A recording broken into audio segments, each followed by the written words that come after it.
Now you can take it. Come. Very good. ओ भाई कितना बड़ा गंडोला खाली 25 ये लोगों देख रहे हो 25 लोगों के गंडोले में से यहाँ पे सारे बच्चे बैठे बच्चे बोलने भी चाहिए बेटा सादा मादा मादा बाधा राधा आई सारे सादा मादा बाधा है ये हर चीज हो रहा है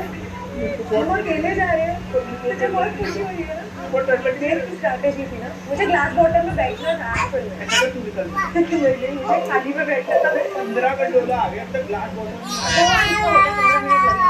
है बाहर जो स्नोफॉल हो रही है ना बंद हो गई मैं एंड तक नहीं कर रही थी मैं दिन चक्कर पड़ी थी आ जाएगा यार फ्लाई करके आ जाएगा एक कैनेडियन फूड है भाई सच बता रही हूँ बहुत खुश मिलता है ये तो मैं सीख के जा रही हूँ लाइफ में खुश रहना चाहिए सबसे मिलना चाहिए तो हंस के मिलना चाहिए बहुत खुश के साथ बहुत हंस के मिलते हैं बहुत हंस के मिलते हैं सच और सर उसमें क्या